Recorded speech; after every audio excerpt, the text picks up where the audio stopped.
Welcome to the Predictable Revenue Podcast, where frontline sales leaders teach you how to build and scale an outbound sales team.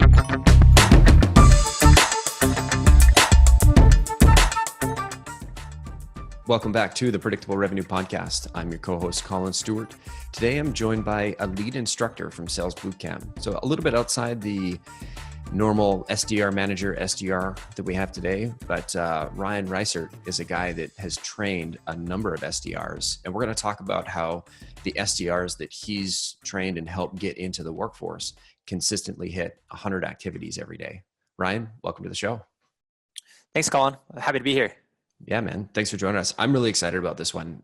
Anytime we're talking about personal productivity for salespeople, I think one of the questions that I'm sure you get this all the time, but we get it too, is 100 activities a day seems unattainable, right? How do we do this? Yeah, I mean, all the time. I mean, it's people think, wow, that seems like a lot of activities. How do you do that? Our team's doing half of that, or I wish our team would do half of that. So. It surprises me because that used to be the norm. 100 was kind of on the lower end, and now it seems like you're crazy, it's not possible in the conversations that I have. It certainly seems to have flexed. I mean, when I came into the sales force, 10, 12 years ago, it was like, unless you're hitting 100 dials a day, you're not really like, I'd be doing that before lunch, That'd be a light day. Exactly. Yeah, exactly. And we didn't have all the productivity tools back then too. So I think you and I maybe started around the same time. And I tell kids, I feel like I'm one of those old storytellers where I used to walk to school uphill both ways in snow with no shoes on, because the amount of information that they have at their fingertips, the tools that help them be more productive, and the requirements that their management is having on them is completely different than it was 10 years ago.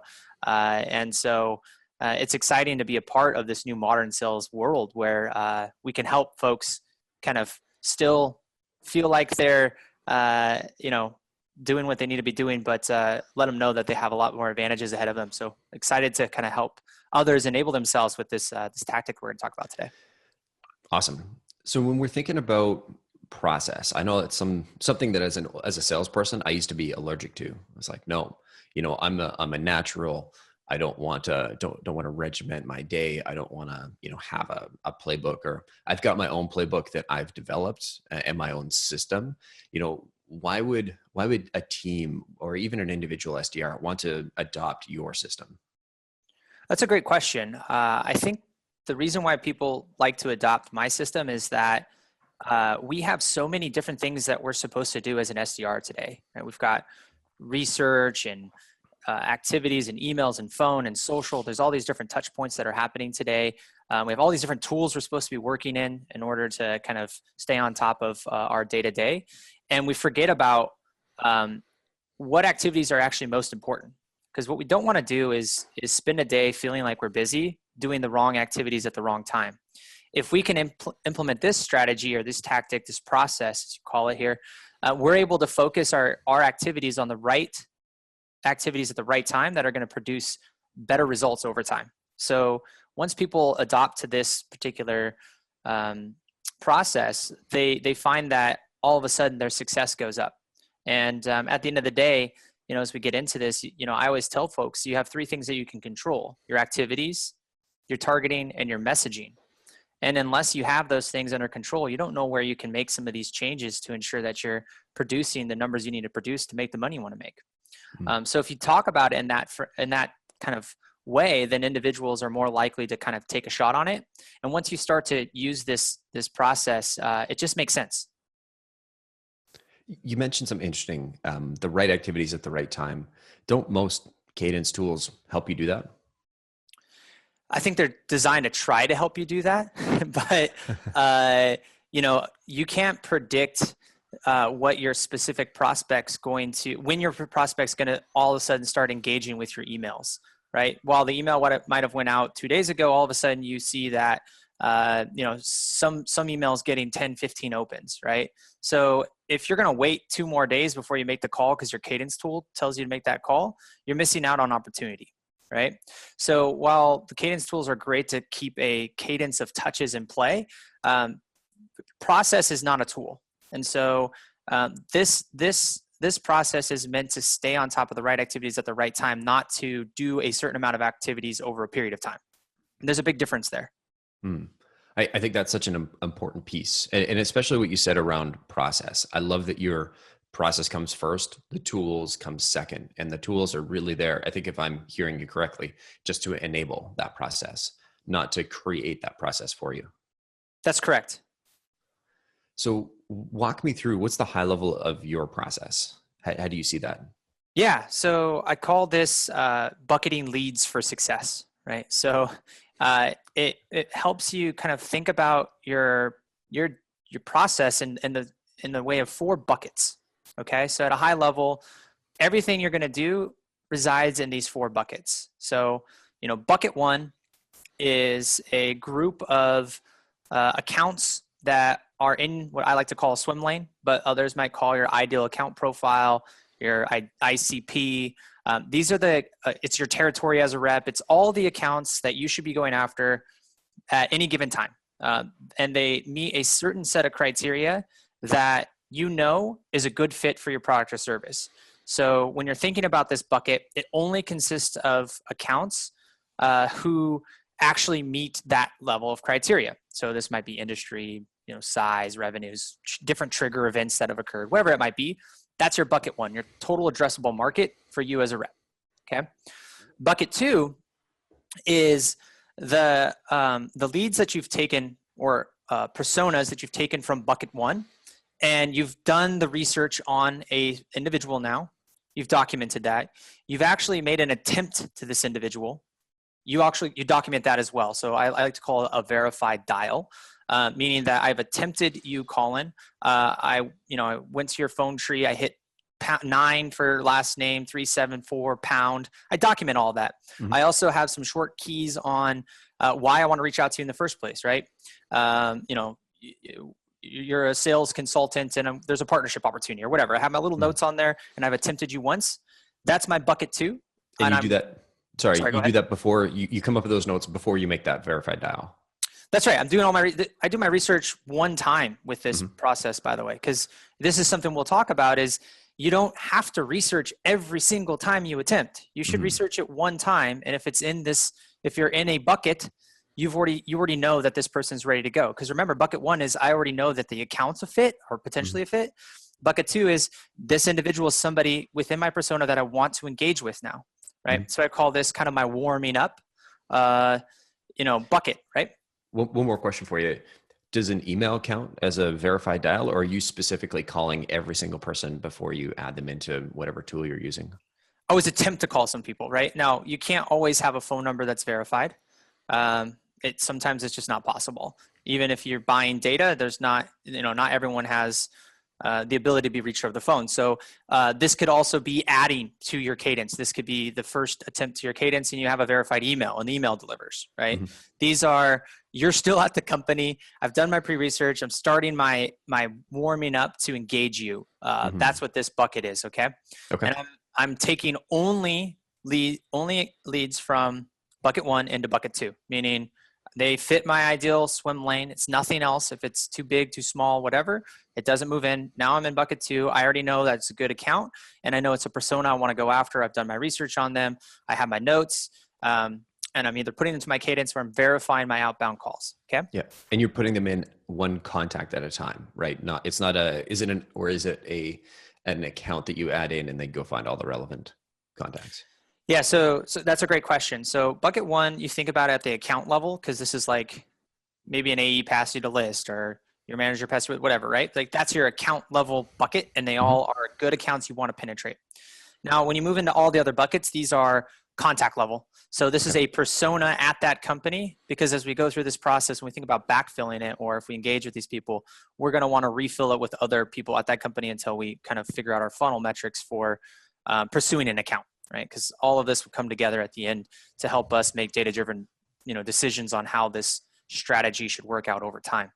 So bucket 2, I've done my initial research. I've documented all the notes. I know how to get to them quickly, right? So it's really important that you're documenting that dial, because a lot of folks don't do this, right? I'm making a phone, I don't have a direct dial. Well, if you call through and you get the phone tree, or you know how to get to the person who's going to transfer you faster, it's just as good as a direct dial in a lot of cases. So document that, make sure the hotkeys are there, make sure your notes are there, and you never have to pull up all these different windows to make that dial the next time, right? Yeah. What kind of hotkeys and notes are you looking at there? Yeah. So for the hotkeys that I'm looking at on the actual phone tree is, I put a little comment. If it's a phone tree, I'll put P and then, pound, comma, 347, comma, 7. Yeah. And if I have that, I don't have to wait. I know exactly when the phone picks up 9, it gets me right to it, 374, pound, and it dials right through. That saves me 15, 20 seconds, 30 seconds, maybe 2 minutes every single dial attempt. This is how you get those activities up. It's a great question. And then the other hotkeys or notes I might put are little shorthands. So, we're all prospecting and looking for certain trigger events or pieces of information. That's the why you now. Mm-hmm. This doesn't need to be lists of a bunch of information. It could be technology integrations that I found. It could be recent news, funding, job postings, whatever it is. I'm going to put that little trigger in there as to why I'm reaching out to you, right? The little breakthrough, the rapport building, whatever it is in terms of how you think about you're going to start that engagement. I put those little hotkeys. And for me, that could be, 4 letters, right? It doesn't need to be a bunch of notes, because I'm living in this day in and day out. If I'm staying in my swim lane, there's only a couple different stories we're telling. Yeah. So that's what I mean by the hotkeys and the information I'm putting in my research. Last question before we move on. And sorry, I'm just annoyingly curious here. Where do you track this? Like, is this going into Salesforce? Is this in an Excel sheet? Is this on a notepad? Yeah. So, it's a great question. Depending on if you have a CRM, you put it in your CRM. If you have a Cadence platform that you're using that's repopulating your activities, you put it in that, right? Your SalesLoft, your outreachers, and prospects of the world. Wherever you're going to be making your attempts, your dials, your emails, whatever that might be, that's where you should put those notes. So that when you get to that record the next time, ideally CRM, right? So if it's a productivity tool, maybe it maps this data right back in your CRM. But wherever you're going to pull up that profile to do your attempts, that's where you're going to put this information. Perfect. Yep. So that's bucket 2, right? This is I'm ready to roll. I'm warming these folks up. Let's go. They're all a good fit. Now, but we haven't made contact yet, right? We've attempted them. We got to their voicemail or sent an email, no response, etc. Bucket 3 now is the working category. These are individuals who we did catch on the phone, or they have responded to an email. We've got a thread going, or perhaps they referred us over to somebody. This might be our inbound leads that actually meet that swim lane. We know that we want to, we know we're getting after them. They're very, very important. We're working them. There's been a hand raised. This could be closed lost 6 to 9 months ago. We're putting them into this bucket. These are anything that has a really solid tasked follow-up, right? Send some more information. This is our working bucket where there's familiarity with who we are, because there's been some sort of conversation or some sort of referral or something happening. And this is going to be our hottest leads, right? These are those who kind of understand who we are, why we're trying to reach them, as opposed to bucket 2, where this is our first attempt. It's very cold, right? So warming up into working, that's our bucket 3. Again, because we're working down in terms of getting to this point, these should include contact information that we already know. This should include the notes that we already know. We shouldn't have to go pull up a bunch of windows before we make an attempt. It's all right there. Now, in the case of closed lost opportunity 6 to 9 months ago, you might click LinkedIn to make sure the person's still there. There's no point of chasing down someone if they left the company. Yeah. But other than that, you've got all your notes in your CRM from what happened in the past. That's your bucket 3. Okay. Any questions on there? Nope, that makes sense. And then finally, you've got bucket 4. Bucket 4 are your booked meetings. These individuals have agreed to meet. And when we're talking about the role of sales development, right, this is our money bucket, right? These are the leads we've set up for our account executives, and we want to make sure we have a very low no-show rate. We want to make sure they're all showing up. We're not wasting anyone's time. And so what we're doing with this bucket is if we set the meeting, and it's been more than a week out, the week of, we're confirming, making sure that the meeting's still on. 24 hours before, if we haven't gotten that confirmation the week out, like, yeah, we're still on, we're reconfirming again, trying to get a response. Yep, we're still on. And then if we still haven't gotten a response, they didn't click the little go on, Google Calendar saying, yes, I'm in. 2 to 3 hours before, we're calling, hey, is this still on? Because we don't want our AE to show up and wait 15 minutes to cancel the meeting. That's a waste of everyone's time. We want to make sure they show up. So our bucket 4 activities mean we're trying to make sure that appointment's going to set. And if it's not, we're rescheduling it. Okay. So those are the 4 buckets. That's, if you think about the ecosystem of what we do, and we think about a lead that we're pursuing up until an opportunity is created, including even closed loop opportunities, right? That's really the only lanes that we need to deal with on a kind of on a daily basis. So once we have our buckets set up, the day now becomes working them backwards. When we talk about doing the right activities at the right time, our high value activities start by confirming the meetings we've already booked. When we start our day, if that's all we do in a day is confirm that the meetings we already booked show up for that day, that's much more productive than going to bucket 1 and doing research on accounts that we haven't touched yet. Does it make sense? Because basically what you're saying is there's a small chance that, people that have agreed to meet with you today, there's a chance that they're not going to show up. But if you show up, if you call them and you're on top of it, you can either make sure that you can confirm that it still works. And if they've forgotten, you can sort of act as that reminder. And then if they forgot and they can't make it, you can actually push it out to say, hey, let's do this tomorrow, as opposed to letting it sit with the account exec and then him going, hey, jerk, these guys no showed on me, making you as an SDR look bad. Absolutely. And I actually see this happening more and more and more. The no-show rates are going up. I think I might have read a stat, don't quote me on this, but they're saying like the average is like 25% no-show. So 75% of meetings are actually happening when they're scheduled. So we want to make sure that we're above that, right? We want to make sure that, if we're tasked at trying to get 20 appointments to happen every month, then I'd rather have 20 happen than have to go out and find an additional, 5+ meetings. When you implement a methodology like this, are you guys seeing, and are you still seeing a 75% show up rate, or are you like, what are you guys seeing? What's your experience? Yeah, it definitely varies because we work with so many different companies across so many different industries and verticals. And I think that's what's super exciting about my job these days, because I'm not leading sales at one company anymore. I'm like a sales leader at 10, 15 different companies at the same time. And you see the same kind of process-oriented challenges in place, but regardless of who you're selling to, what you're doing, following the process actually yields good results. There's some changes in terms of who you're targeting, what you're saying, maybe the channels you're using, but we're definitely seeing above a 75% no-show rate. But with this strategy, show up rate. Above, rate. Sorry. Yeah. Above 75%. Sorry. 25% or lower no-show, 75 or greater show up rate. And, what we see is if you actually follow this process, that if they're not showing up, they're rescheduling and you're not losing out on that opportunity. So, there's this, especially for junior reps that happen. I think there's this phenomena happening where people are saying, yeah, sure, book a meeting. They get excited. They send the calendar invite. There's no confirmation. The person is actually just using that to get them off the phone. There was really no discovery or qualification that happened. It was just an appointment set. And that's where, following this process determines if it's actually a real opportunity to go through the meeting or not. Totally. Because there's a big difference between, call me tomorrow, and send me a meeting invite for that appointment. That's right. Even though we said almost exactly the same thing, I think the meaning behind it is two totally different contexts. Yeah.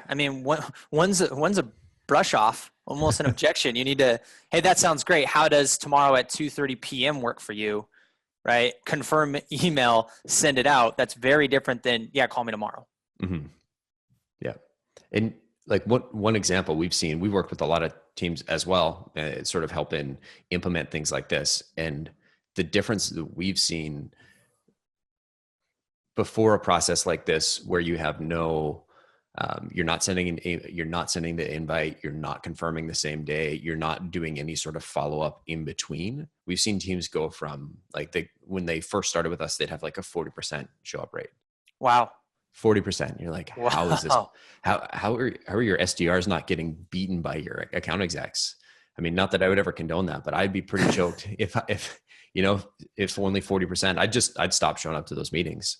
And it's a really quick way of losing trust.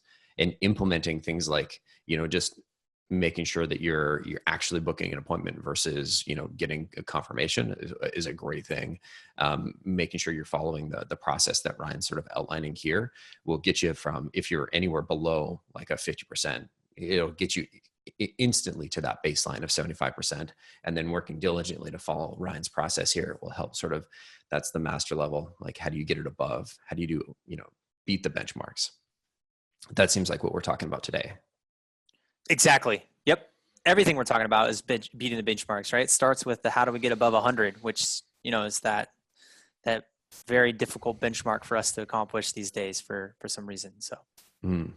So we've got, the four buckets. We've got, your total addressable market. We've got the contacts that we're just started to work. We've done our research on.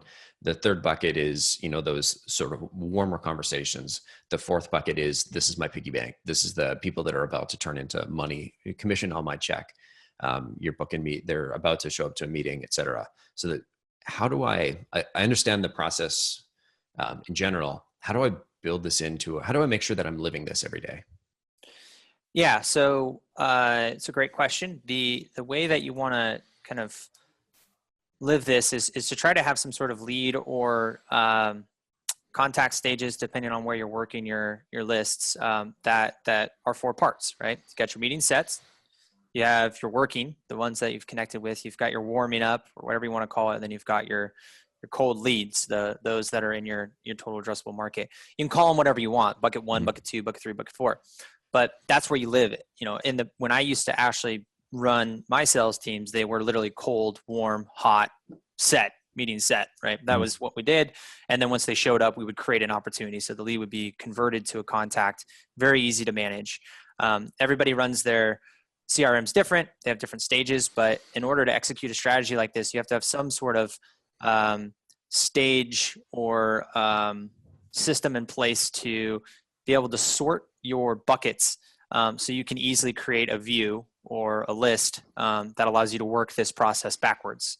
Because remember, once we have those four buckets, our day looks like doing what we talked about to build it in reverse. So first thing we're going to do, confirm those appointments, 2 to 3 hours out, 24 hours out, week out. Then we're going to go and do our tasked follow-ups with individuals who we've connected with, re-engaging those close loss opportunities, taking a look at those high engagers on our Cadence software that has 15 email opens but haven't responded to us. Maybe there are LinkedIn connections that, connected, but they didn't actually respond yet. Those are the ones we're going to continue to work, right? And then we move into bucket two. And that's where we're going to hammer out those activities, because we've already done all the verification. If we have 100 people in that bucket, which is the goal here, right? You want to try to get that bucket two to at least 100 at any given time. It's really easy to hammer through 100 calls because you've already had 100 verified numbers. And if you don't have the verified number, at least you're starting a new email outbound cadence that begins that process every single day. And then finally, once we've worked through all of our leads at least once for the day, by the way, you can call or attend people more than once a day. That's okay. In fact, I recommend it. If you want to have some success, and then finally, bucket one, where we want to replenish and make sure that we're keeping that bucket two at a level high enough that we can continue to hit those activity metrics.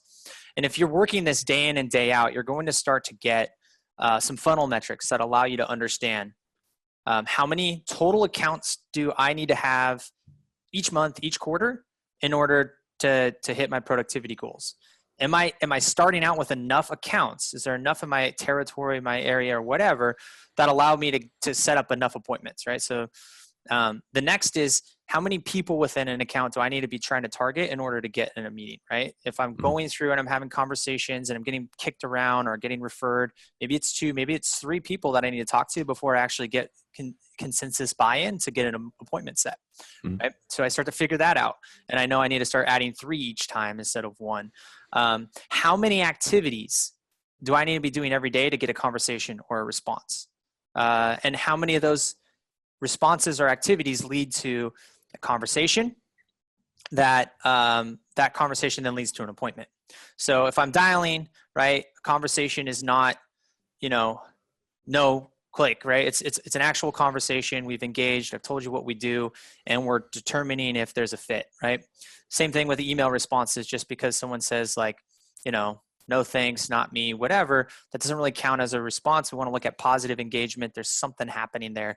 And so once we get this funnel built, we can start to look at what's happening, what it takes to actually drive scalable, repeatable, predictable, in your guys' words, long-term success. Love it. So two questions here. One thing I want you to just say again. I'm curious because I think it was such an important piece that I've heard SDRs say over and over and over again. Do you actually call people more than once a day? And what is the most you'll call somebody? Yeah. So if we're looking at our bucketing strategy, right? If I'm getting to bucket three might exist with people that have opened emails 13, 14, 15 times. There's a lot of engagement. They haven't responded yet. Mm-hmm. I'm certainly going to try to call those folks more often than once a day, because when I attempted them in the morning, they could have been getting their coffee. They could be in their morning meeting, right? So yes, absolutely going to try them a couple times in a day. And same thing with my bucket 2. If this is a high value target, remember everything we're doing right now in this strategy starts with the fact that I know that this potential account could benefit from my product or service. I'm not spraying and praying. I've done like this account fits my profile for some reason. It looks like some of my best customers. I'm armed with stories to deliver to these individuals to why I can help them solve a specific problem. So I don't feel bad trying them a few times a day to try to have a conversation, an attempt, an email, a social touch. None of that matters if there isn't an engagement back, right? And so what I tell people is, if you feel like you're bothering someone, then maybe you don't have confidence that you're targeting the right people with the right message yet, or maybe there's not enough confidence in your product or service. When you finally get in front of somebody and you deliver your value pitch, they listen to you. If you actually have something of value, they're going to respond fairly positively. Not all of them, by the way. Some people might tell you to F off. That's part of our game, right? But I can guarantee you that if you truly are solving a big, hairy, dirty problem for a business, hopefully that's why your company exists, and you reach them in the right channel with the right message, you're going to have success, right? And it doesn't matter if you try them 2 or 3 times. They might be a little annoyed, and they'll tell you that, but you just gotta be able to kind of play with that, be that pattern interruption, and run with it. It's a part of the art. What do you recommend for SDRs that they just aren't seeing that yet? Maybe they didn't get full product training, and they're still feeling like I'm interrupting people. Like, what are some ways that you can help them overcome that? That's a really good question. I mean, if you don't feel confident in what your company does, and it's not the what you do, it's the why your company exists, then take some time to go and talk with the founders of the company and ask them, hey, why did you build this company in the first place? What was the problem? Why do we exist? Talk with customer success or other AEs who have sold some really successful deals. Talk with them and ask them some questions like, hey, why you got that deal? Why did they engage us in the first place? What was the problem they had? Why are they choosing us? What triggered their result, right? How, ask these questions, know these questions. If you can, and your company allows for it, see if you can talk to a customer. I mean, we have advocates, right? And if you can't talk to them, go check out case studies. Look at, what are your customers saying? Why do they work with you in the first place? And I think that's a big problem that young SDRs have, is they get into product training. Companies are telling them about what their company does and all these great features and functionalities. At the end of the day, no one cares about what your product does. They care about you solving a problem they have, right? It's not what you do. It's why you exist in the first place, and the solution that you're providing to solve some sort of problem that person has. If you can't communicate that effectively, you got to figure it out, right? And if you don't know that, Like right now on this podcast, hit pause and go figure that out. Go ask these questions because you're not going to have long-term success. Do not push call on your cadence tool. Do not collect commission until you figure this out. Yeah, exactly. I love that. I love that. And that's a great point, right? I mean, unfortunately, these tools have enabled companies to get reps to market faster without knowing the why. And so they're just hitting buttons. They don't quite understand what they're really doing. And they're struggling more than ever because of the solutions, and they forgot about the why. Don't forget about the why. Exactly. Love it. Thanks for that, Ryan. I know we sort of diverted just a little bit. Now I'll bring it back to my second question, which is about managing your day.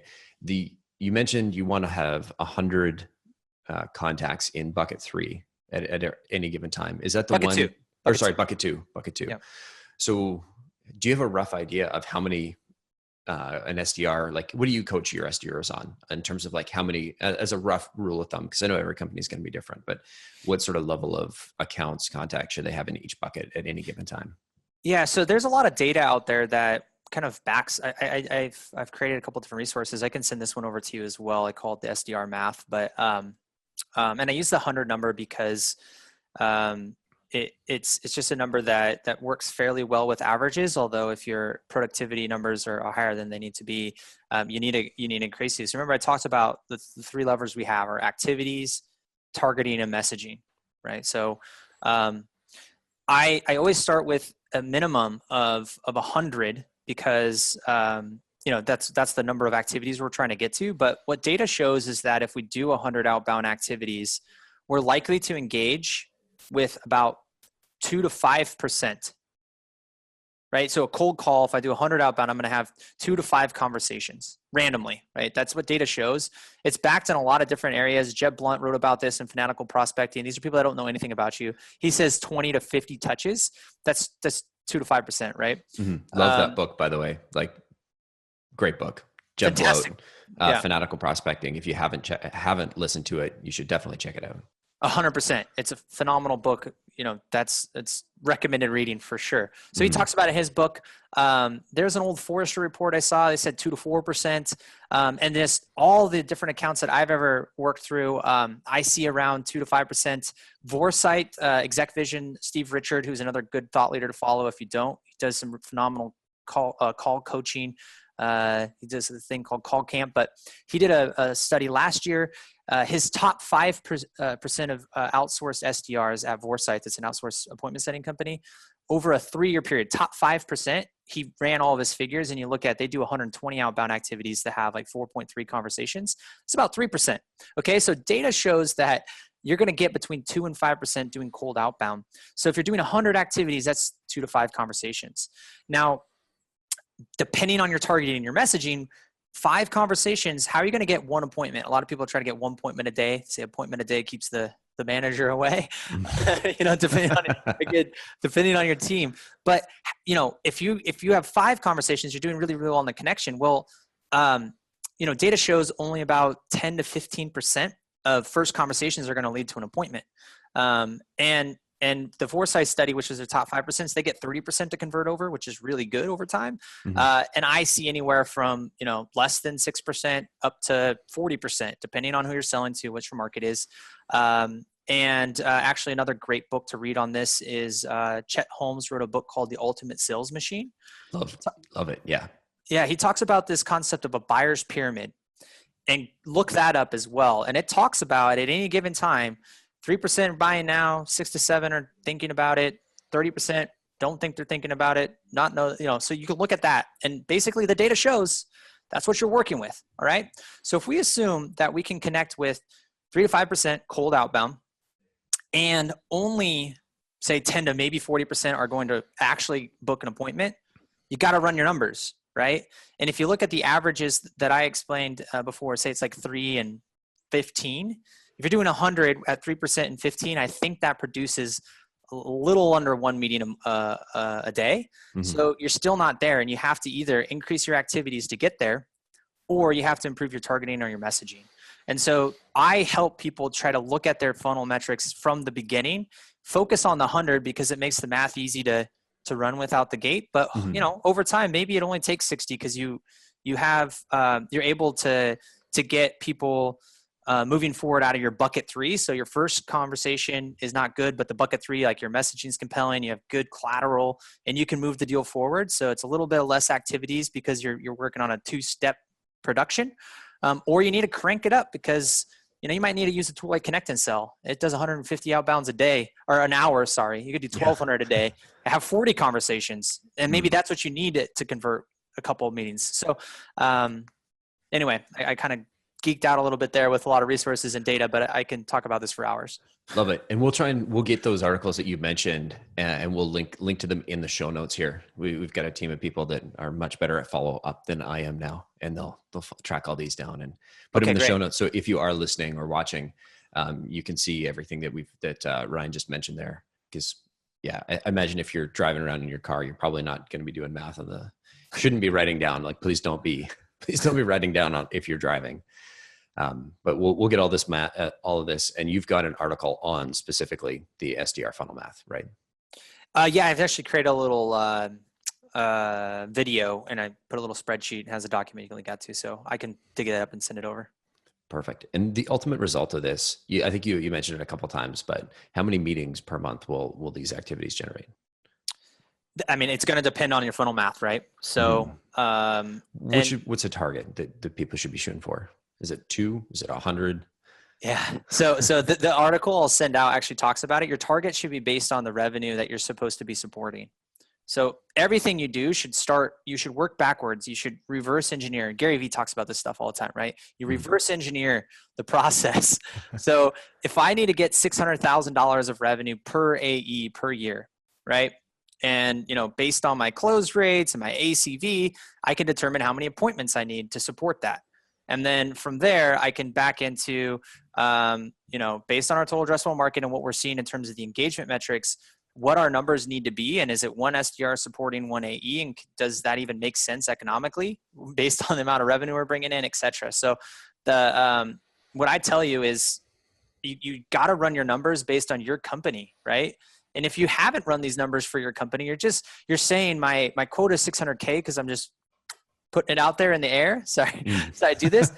You're not doing it right. You're not building your sales organization the way you should be. It should be based on what you need your company to accomplish. That revenue target should be at least in a position to look at, you're not burning cash unless that's a part of your model. You're just looking for growth. I mean, there's a lot of variables here, but I say back it out based on your goals per AE and then the supporting mechanism of that. But what I see is anywhere from 10 to say, 20 is what people are putting out there. Love it. But I like the fact that, there's those benchmarks and, the Bridge Group has some good research on the averages and things like that. David Skoke from forentrepreneurs.com does a great summary of their metrics of the Bridge Group survey every year. Trish posts it, and then David does a little breakdown, which I always find super helpful. One last question for you, Ryan. What are some things that SDRs, SDR managers, just teams in general screw up when they first implement a system like this?